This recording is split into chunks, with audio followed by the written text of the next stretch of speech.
አጭር ብሎግ ከባሌ ጋር በዛውም ባሌን ሾፍ ሾፍ አድርጉ ላሳያችሁ ባሌን በዛውም። አሰላሙ አለይኩም ውዶቼ እንዴት ናችሁ? ደህና ናችሁ? እኛ ደህና ነን አልሐምዱሊላህ። ዛሬ ባሌ ነው ምሳ ልጋብዝሽ ብሎኝ እስካሁን ከመጣው እስካሁን እንደዚህ ወተን ፏ ብለን ምናምን አናቅም ነበርና ከዛ ወጣን ከቤት ምሳ ምግብ ቤት ገባን። ይሄ ስጋ ቤት ነው፣ አሪፍ ምግብ ቤት ነው።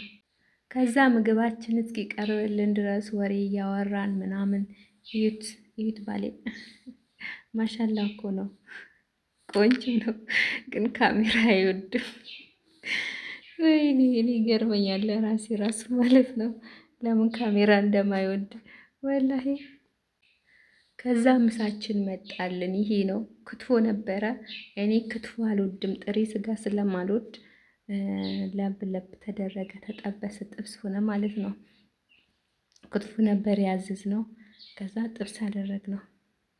እኔ ክትፎ ምናምን ከበላሁ ሆዴ ያመኛል፣ አልወድም ማለቴ ይሄ ጥሬ ስጋ ምናምን ያልተጠበሰ ያልተቀቀለ ምናምን ከበላው ማለት ነው። ብዙም የስጋ ፍቅር ምናምን የለኝም ሲጀመር እና እየበላን እየተጎራረስን ምናምን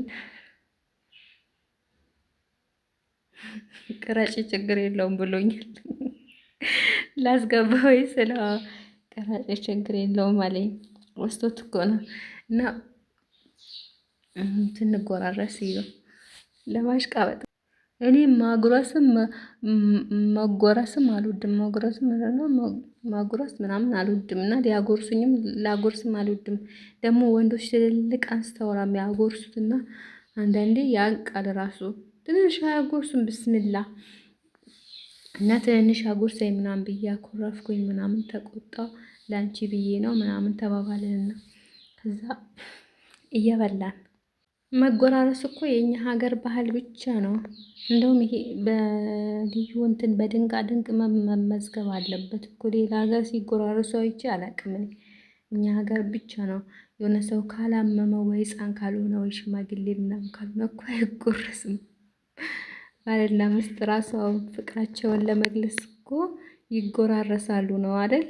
እኔ አይቼ አላውቅም በአረቦች ምናምን እንደዚህ ሲጎራረሱ አይቼ አላውቅምና እኔ በግሌ አልወድም፣ ግን ከጎረሱ ደግሞ መመለስ ጥሩ አይደለም አሉ፣ ነውር ነው። እና እየተጎራረስን ላጥላጥ አድርገን ምግባችን ጨረስ ነው። ያን ምግብ ይኸው ባዶ ሳህን አስቀረነው። ሆዳሞች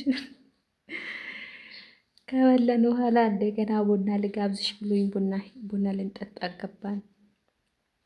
ቆንጆ ቡና ጠጣንና ከዛ አንቺ ወደ ቤት ሂጂ እኔ ምሰራው ስራ አለ ብሎ ወደ ቤት ሸኘኝና እሱ ለራሱ በስራ ሀሳብ እኮ ነው ብዙ ጊዜ ወንዶች የሚዞሩትና ሊዞር ሄዳላችኋለሁ ባይ